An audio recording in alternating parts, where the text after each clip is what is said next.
नमस्कार, स्वागत है आपका एक्सप्रेस एमपीसीजी में और मैं हूं आपके साथ साक्षी। आइए करते हैं इस वक्त की बड़ी खबरों की शुरुआत। नगरी ब्लॉक की ग्राम पंचायत गोरावड़ में चल रहे गोवंश बाजार में दिखा अमानवीय चेहरा। नगरी ब्लॉक के अंतिम छोर पर बसे गोरावड़ में गोवंश बाजार लगना ही बहुत बड़े शक को जन्म देता है, क्योंकि उसके बाद कुछ ही दूरी में उड़ीसा बॉर्डर लग जाती है। उड़ीसा बॉर्डर पार करके गोवंश को उड़ीसा के कत्ल खाना ले जाया जाता है, जहां काफी महंगे दामों में उन्हें बेचा जाता है, जो गोवंश किसानों के किसी काम में नहीं आता है। सबसे बड़ी बात, किसानों के काम में आने वाले बैल गाय की खरीदी बिक्री अगर की जाती है तो समझ आता है, मगर इस बाजार को देखने में ऐसे बहुत सारे जानवर दिखे हैं जो किसानों के किसी काम के नहीं आते। न गाय दूध देती है और न बैल हल खींचने योग्य होता है।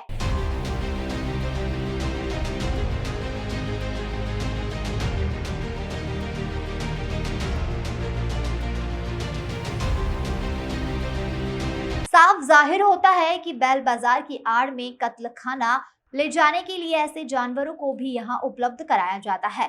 कुछ लोगों का कहना है कि यहाँ एक डेयरी के नाम पे 10 से 15 पिकअप बेरहमी से जानवरों को भरकर ले जाते हैं, जिसमें कुछ जानवर तो अपने पैरों पर खड़े होने लायक भी नहीं रहते, जिनकी भी बिक्री इस बाजार में होती है। और कुछ जानवर तो ऐसे आते हैं, गाड़ी में मौत के आगोश में सो जाते हैं, जिन्हें जहां पर बाजार लगाया जाता है वहीं से कुछ दूर में डाल दिया जाता है, जिसकी बदबू से पूरा गांव परेशान है और उस रास्ते में आने जाने वाले लोग भी काफी परेशान रहते हैं। कुछ लोगों का कहना है कि आखिरकार उड़ीसा बॉर्डर के पास अंतिम गांव में ही बैल बाजार लगाने की क्या मंशा है? कहीं ठेकेदार को फायदा पहुंचाना और बड़ी तादाद में गोवंश को उड़ीसा ले जाकर उनकी हत्या करवाना। आप लोगों के माध्यम से पिछले बुधवार को मुझे ज्ञात हुआ था कि हमारा जो गांव है गोरावड़, उस पर साप्ताहिक रूप से जो पशु बाजार लगता है उसमें एकदम लगभग मृत प्राय पशु या कमज़ोर जानवर जो बिक्री के लायक या दुधारू नहीं रह गए हैं, वैसे पशुओं को बिक्री के लिए लाया जा रहा है। तो इसकी जाँच की जाए। जैसे ही आपसे सूचना मिली थी, पशु विभाग के अधिकारियों को मैंने निर्देशित किया था कि इसमें तत्काल जा कर के जाँच करें, लेकिन उनके जाते तक बाज़ार समाप्त हो चुका था।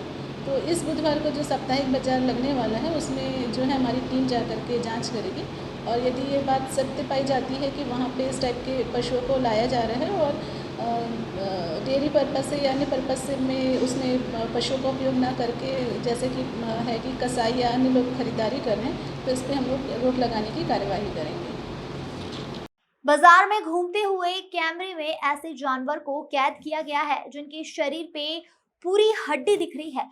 न जानवर दूध दे सकते हैं और न ही वहां जानवर हल चलाने योग्य है। उसके बाद भी ऐसे जानवर को इस बाजार में बेचने के लिए लाया जाता है और इसकी बिक्री हाथों हाथ भी हो जाती है। कुछ अच्छे जानवरों की आड़ में जानवर के दलाल सस्ते दामों में ऐसे जानवरों की खरीद कर उड़ीसा बॉर्डर ले जाते हैं और कत्ल खाना में काफी महंगे दामों में इन्हें बेच दिया जाता है। एक डेयरी के नाम पे कम से कम 12 से 10 पिकअप वाहन उस बाजार में नजर आए हैं, जिसमें कुछ गाड़ियों के नंबर तक नहीं लगे हुए हैं और कुछ गाड़ी इधर उधर खड़ी नजर आती है। कोई बस स्टैंड में खड़ा नजर आता है तो कोई जंगल के अंदर, और सब गाड़ी की बनावट एक समान और अन्य स्थानों में। आखिर ऐसा क्यों? बिना नंबर का गाड़ी, जबकि आरटीओ के नियम अनुसार शोरूम से निकलने से पहले ही गाड़ी में नंबर लगा दिया जाता है, तो इन गाड़ियों में नंबर क्यों नहीं लगा रहे हैं? गाड़ी दूसरे प्रदेश की है या फिर छत्तीसगढ़ की? शायद इसकी चिंता आरटीओ विभाग को करनी चाहिए। जो है हमारे विकास खंड में एक ही है गोरावड़, और उसको साल भर के लिए जो है नीलामी की जाती है, और 21 मार्च के बाद उसको फिर से जो है नई नीलामी की जाती है। तो मेरी जानकारी के अनुसार इस बार नई नीलामी तो हुई है, और उसको जो है जो हाई रेट पे जो गया है उसको प्राप्त हुआ है। तो प्रत्येक साल इसकी जो है नीलामी होती है। तो बाजार में जो पशु विरुद्ध अधिनियम के अंतर्गत बाजार संचालित है क्या? हाँ, मतलब पशुओं की सुरक्षा के लिए जो है उनकी जिम्मेदारी है ग्राम पंचायत की। वहाँ पे जो भी पशु आते हैं पेयजल के लिए या किसी प्रकार की और कुछ परेशानी होती है, उसकी सुविधा के लिए ग्राम पंचायत को तो जो है उनकी जिम्मेदारी रहती है। और यहाँ उम्रदराज जो मवेशी है उनकी भी खरीदी बिक्री हो सकती है? नहीं, उम्रदराज मवेशियों की खरीदी बिक्री नहीं हो सकती। मतलब जो स्वस्थ पशु हैं उन्हीं को जो है लाना बिक्री करना ये रहता है। बीमार शुदा या उम्रदराज हैं उसको जो है ऐसा नहीं होना चाहिए बाज़ार में। और वहाँ डॉक्टर भी रहने का ऐसा कुछ नियम है जो?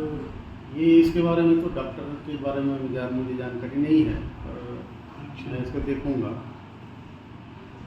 अब हमने वहाँ पाया सर जी कि मवेशियों की हालत इतनी ख़राब है, कुछ मवेशी तो मर गए जिनको फेंक दिया गया है ना, कुछ मवेशी वहाँ पे मरने की स्थिति में थे जो बाज़ार में थे।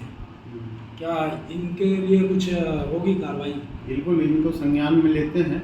मेरी जानकारी के अनुसार क्या है कि दूर दूर से जो है पशु लाया जाता है वाहनों पर, और यहाँ पर मान लो कम पशु रखना चाहिए वाहन में, ज़्यादा पशु रख देते हैं तो आपस में जो है गाड़ी टकराते हैं। हाँ, तो उससे टकराते हैं, और फिर उसके बाद जब उनको उतारते हैं तो घायल हो जाते हैं, मृत पाए जाते हैं।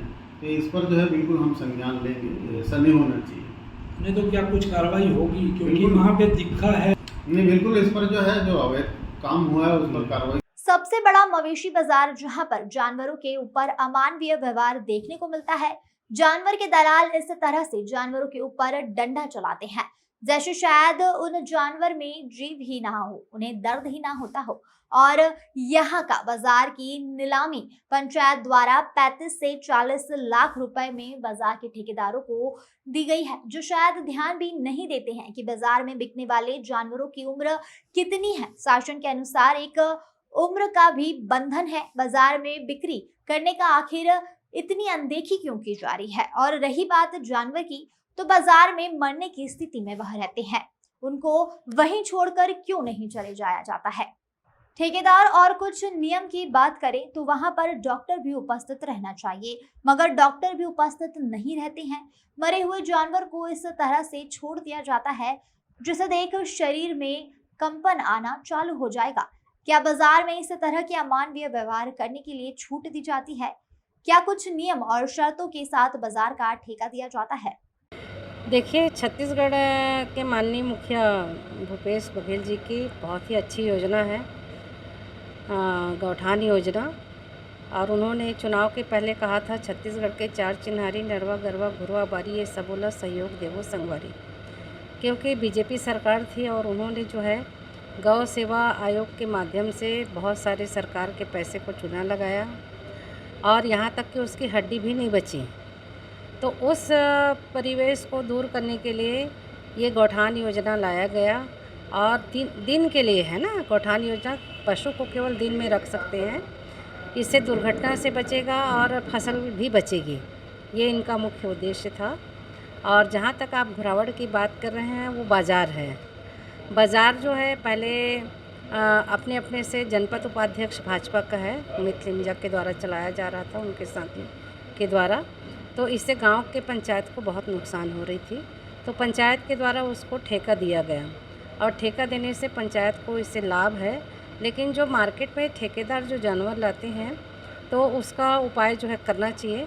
और आप मेरे संज्ञान में लाए हैं, तो मैं अभी तहसीलदार से बात करी हूँ, और ये लोग जो है संज्ञान में लिए हैं और जाके उसकी देख करके व्यवस्था को ठीक करेंगे। गाय उड़ीसा भी परिवहन करते हैं, उसके बारे में क्योंकि छत्तीसगढ़ अब आप ही बता रहे हो, मेरे नॉलेज में तो नहीं है। अब मेरे नॉलेज में आप बता रहे हैं तो आ गया है। इस व्यवस्था के लिए मैंने आदेश दिया है, उसको देखें और व्यवस्था को सुधारें। किसी भी व्यापारी के पास पंजीयन रिन्यूअल नहीं है। पंजीयन को भी देखने के लिए हम कहेंगे। डॉक्टर वहाँ रहते नहीं है। कौन से डॉक्टर? डॉक्टर पशु चिकित्सक जो रहना चाहिए बाजार गाय में? का, हाँ बिल्कुल प्रशिक्षण अच्छा, करना चाहिए उनको। तो ये सब मैं संज्ञान में ले रही हूँ और इसकी मैं जांच करा के आपको बताऊंगी। कार्रवाई करवाना चाहिए। कार्रवाई होगी, बिल्कुल कार्रवाई होगी और ठोस कार्यवाही होगी। अब शायद गोरक्षक भी थक गए हैं गोवंश को बचाते बचाते, क्योंकि शासन प्रशासन का सहयोग नहीं मिलने के चलते जिसका फायदा गोवंश को कत्ल खाना ले जाने वाले दलाल उठा रहे हैं, और भारी संख्या में छत्तीसगढ़ के इस बाजार से आसानी से कुछ लोग पार कर उड़ीसा बॉर्डर में ले जाने में सफल हो जाते हैं। क्या वास्तव में इन बाजार को लगाने के लिए कलेक्टर से परमिशन ली गई? क्या कलेक्टर ने परमिशन दी है? इस संबंध में पंचायत के सचिव से फोन पर चर्चा करने पर पंचायत के सचिव ने कहा कि जब बाजार की नीलामी हुई तब वह हड़ताल पर थे, रोजगार सहायक जब आएंगे तब सभी कागज उपलब्ध होंगे, ऐसा उनका कहना है। रिपु दमन सिंह बेस के साथ अभिनव अवस्थी की रिपोर्ट।